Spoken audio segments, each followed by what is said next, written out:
mungkin nanti Pak Sintong banyak cerita mengenai itu, karena saya masih tetap mengganjal di hati saya walaupun sudah liwat.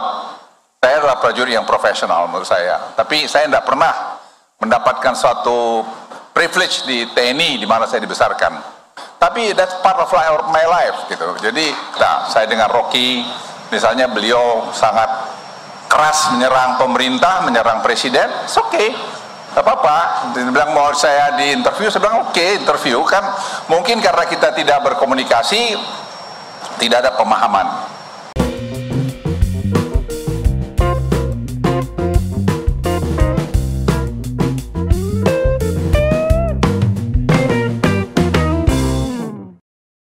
Assalamualaikum warahmatullahi wabarakatuh. Shalom, Om Swastiastu, nama budaya, salam kebajikan, salam sejahtera bagi kita semua. Rahayu Rahayu. Kembali lagi dengan saya di sini, Leonardo Sirait, di channel kesayangan kita, Sirait Media. Yang belum subscribe, yang baru tahu channel ini, bantu subscribe teman-teman. Mari kita sama-sama kembangkan channel ini dengan menyuarakan suara rakyat jelata, karena banyak nanti akan ada pesan-pesan baru dan A1 yang akan kita bagikan. Oke teman-temanku, kali ini kita akan membahas tentang gimana momen Bung RG ya, Rocky Gerung maupun Prof Mahfud MD dinasehati, pokoknya tunduk di depan Jenderal Luhut Panjaitan, Luhut Binsar Panjaitan. Seharusnya mereka tuh seperti ini teman-teman. Seharusnya mereka ingat momen ini gitu ya. Momen apa itu? Langsung aja kita lihat videonya tanpa berlama-lama. Oke. Bapak Ibu sekalian, sebenarnya saya udah disiapin sambutannya ini. Saya pikir saya nggak baca aja lah. Pertama, saya ucapin pada semua teman-teman yang hadir pada kesempatan ini, teman-teman menteri juga ada di sini, Pak Darto yang paling senior. Tapi sebenarnya ada satu orang yang istimewa, mentor saya, senior saya, Pak Sintong Panjaitan. Bukan karena kami kebetulan sama Panjaitan, tidak. Tapi dari semua mungkin banyak perwira yang saya kagumi, ada dua. Satu Pak LBM, Pak Murdani, dan kemudian Pak Sintong. Saya sebenarnya tidak tahu buku ini mau ditulis oleh Kartini, tapi tiba-tiba satu ketika dia bilang, Hud, aku mau nulis buku mengenai kamu gitu, masa kecil kita gitu. Saya pikir ya, oh Pak Mahfud, silakan Pak Mahfud. Ya. Jadi saya bilang sama dia, ya suka-sukamu lah gitu, karena waktu masa kecil kami dengan Kartini ini saya mungkin termasuk yang sangat dekat, karena Kartini dulu lemah. Jadi ya saya suka bantu dia, dan menurut saya nggak pintar-pintar amat waktu itu. Tapi kemudian saya lihat dia pintar banget setelah dia menyelesaikan kuliahnya dari UI. Saya tahu, wah adik saya ini hebat banget gitu. Jadi Kartini ini memang saya dekat. Terus kemudian kami berenang. Jadi kami suka berenang di Rumbai, kami tinggal dulu. Ya masa kecil suka ke hutan dan segala macam. Dan saya diceritakan oleh Kartini di buku itu, yang saya sebenarnya udah hampir-hampir lupa, tapi saya ingat betul karena belakang rumah kami pas hutan di Rumbai itu. Jadi saya suka ngajak dia. Kami pernah dikejar babi babi liar di sana, lari dan sebagainya. Dan saya suka berkelahi dulu, juga diceritain sama Kartini di sana. Ya, saya pikir ya itulah satu mungkin cerita yang oleh Kartini diungkapkan, saya lihat secara baik, karena dia penulis yang baik, saya bukan penulis yang baik.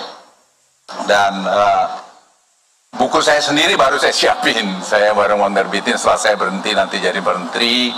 Ya insya Allah semua baik-baik 2024, 2025. Jadi ini buku saya pikir, terima kasih kamu udah membuat, dan saya lihat tulisannya, wow ini hebat juga Kartini nulisnya gitu. Dan pada semua yang membantu juga saya kira terima kasih Pak Roka, terima kasih yang interview saya. Yang saya terus terang juga Mas Hadi ragu juga, buku ini mau tulis apa sih. Saya diinterview berapa 5 kali ya 5 kali, tanya itu 1 jam Ya saya iyain aja Bud. Jadi menggali lagi memori saya dengan adik saya, ya sampai jadi begini. Jadi itu yang saya bilang mystery of life. Jadi kita tidak pernah tahu apa yang terjadi sama kita. Oleh karena itu kita tidak perlu merasa paling hebat, paling sengsara, paling beruntung. Tidak ada. Saya yakin dalam perjalanan hidup saya hari ini saya katakan, mungkin nanti Pak Sintong banyak cerita mengenai itu, karena saya masih tetap mengganjal di hati saya walaupun sudah liwat. Saya adalah prajurit yang profesional menurut saya. Tapi saya tidak pernah mendapatkan suatu privilege di TNI di mana saya dibesarkan. Tapi that's part of my life gitu. Jadi tidak ada yang perlu disakit hati juga. Karena apa? Ya Tuhan mengatur lain. Alam ini, universe ini ngatur lain.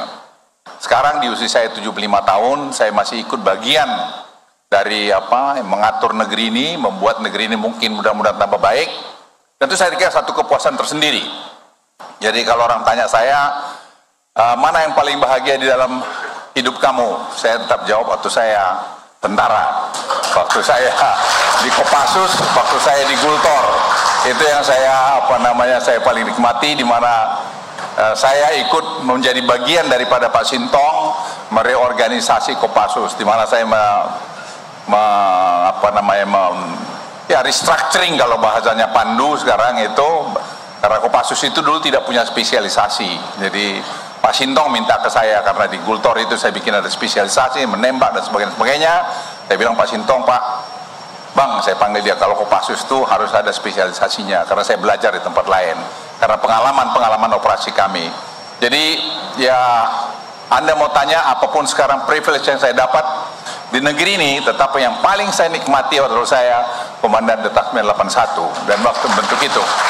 Dan sekali lagi buat Kartini dan semua ini adik-adik saya hadir, dan teman-teman, sahabat-sahabat semua yang dulu juga ada yang musuhin saya, tapi saya pikir-pikir part of our life. Jadi kalau dulu orang pikir saya sakit hati atau saya akan stres, tidak juga, karena saya senang lari. Jadi kalau dulu saya sudah stres, saya lari aja 10 kilo, 15 kilo, keringat-keringat, lupa lagi ya mandi ya tidur gitu. Jadi make it simple, karena saya sekali lagi percaya yang di bawah langit ini semua ada waktunya.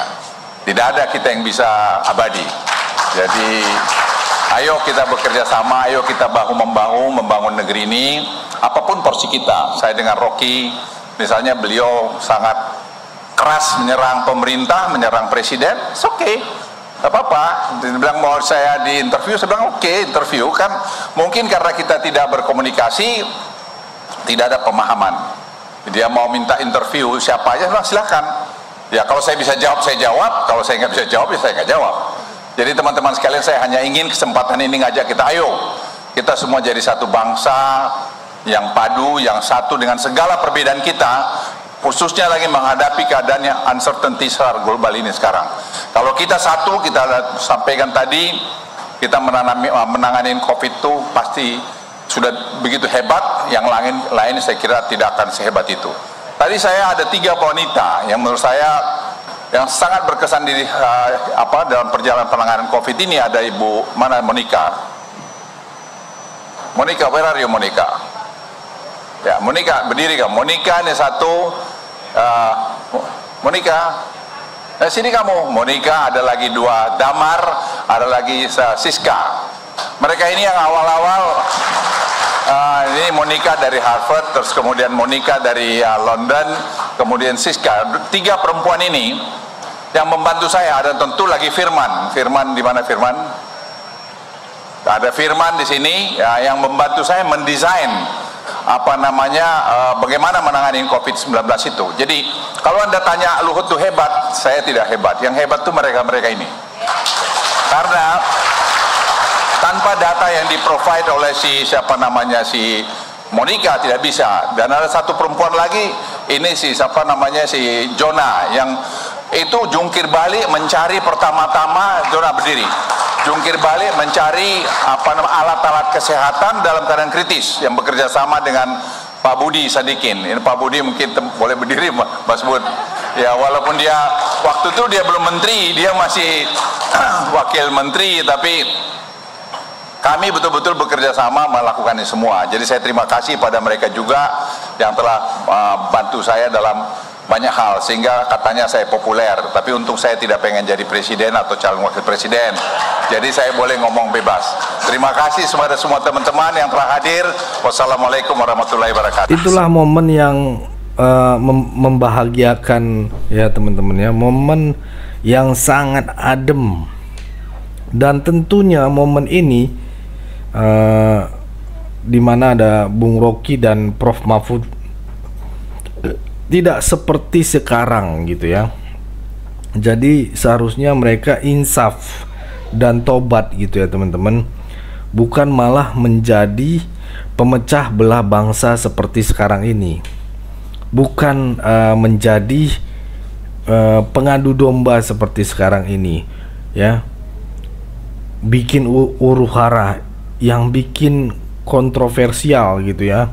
Jadi seharusnya mereka ingat apa di saat mereka yang mendengar nasihat dari Opung Luhut Binsar Panjaitan ini teman-teman. Maka dari itu sadarlah dan bertobatlah, jangan terlampau lama sakit hatinya Pak. Ini penyakit jadinya nanti, membahayakan gitu, apalagi sampai membabi buta teman-teman ya. Kalau sudah sampai membabi buta, segala apapun cara akan dilakukan ya, sampai darah penghabisan gitu ya. Dan kalaupun darah penghabisan itu bagus sebenarnya, kita berjuang terus dan sebagainya, tapi ini dalam konteks yang negatif, itu yang bahaya. Kalau kita berjuang dalam konteks untuk positif, itu sangat bagus teman-teman, untuk kemajuan negeri, untuk kemajuan bangsa gitu kan. Ini yang nggak ada bukti jelasnya, nggak ada observasinya, cuma cuap-cuap doang, itu yang bahaya teman-teman. Dan akhirnya apa? Menyerang diri sendiri gitu ya. Ada karma gitu ya, pasti gitu. Sedangkan Pak Jokowi diem-diem aja gitu kan, dan semakin dicintai orang, rakyat. Oke, itu aja teman-teman, cukup segitu dulu teman-teman. Berikan tanggapan teman-teman yang menonton video ini bagaimana. Ayo komen di kolom komentar, kita bertukar pikiran, berdiskusi di kolom komentar. Pesan saya, pokoknya tetap jaga persatuan Indonesia, jangan mau dipecah belah, jangan mau diadu domba, karena NKRI harga mati. Saya Leonardo Sirait, mohon undur diri. Jangan lupa bagikan video ini ke grup-grup WhatsApp, ke grup-grup Facebook, ke grup-grup media sosial kalian. Oke, bye-bye.